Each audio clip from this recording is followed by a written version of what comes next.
ইতালির রাজধানী রোমের হৃদয়ে অবস্থিত কলোসিয়াম একটি প্রাচীন স্থাপত্যের অপূর্ব নিদর্শন, যা বিশ্বের ৭টি আশ্চর্যের মধ্যে অন্যতম একটি আশ্চর্য হিসেবে পরিচিত।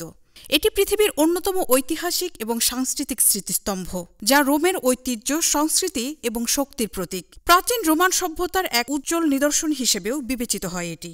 কলোসিয়ামের প্রকৃত নাম ছিল অ্যাম্ফিথিয়েট্রাম ফ্লাভিয়াম, যা তার নির্মাণকারী ফ্লাভিয়াম রাজবংশের নাম থেকে নেওয়া হয়। প্রথম শতাব্দীতে সম্রাট ভেসপাসিয়ান এবং তার পুত্র টাইটাসের অধীনে নির্মিত হয় এবং ৮০ খ্রিস্টাব্দে সম্পন্ন হয়। এর নির্মাণে ব্যবহৃত হয়েছে পাথর, কংক্রিট এবং ভেতরে সুনির্দিষ্টভাবে সাজানো বিভিন্ন স্তরের সিট। কলোসিয়ামের বিশেষত্ব হল তার গঠন কৌশল, যা রোমান স্থাপত্যের চমৎকার উদাহরণ।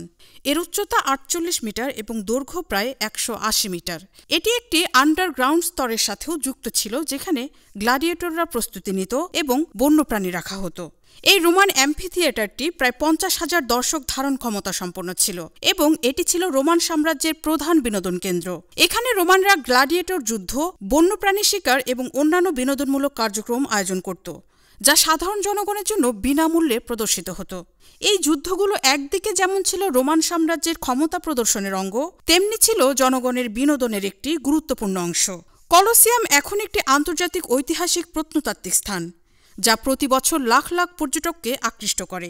এর ধ্বংসাবশেষ, বিশেষ করে মঞ্চের অংশ, ইঞ্জিনিয়ারিং এবং স্থাপত্যশাস্ত্রের এক অবিস্মরণীয় চিহ্ন হিসেবে দাঁড়িয়ে আছে। ২০০৭ সালে এটি বিশ্বের নতুন ৭টি আশ্চর্য তালিকায় স্থান পেয়েছে এবং ১৯৮০ সালে ইউনেস্কো এটি একটি বিশ্ব ঐতিহ্য হিসেবে তালিকাভুক্ত করেছে। প্রাচীনকালে এটি ছিল রোমের সবচেয়ে বড় বিনোদন কেন্দ্র, তবে বর্তমানেও এটি বিশ্বের অন্যতম প্রধান পর্যটন কেন্দ্র হিসেবে পরিচিত।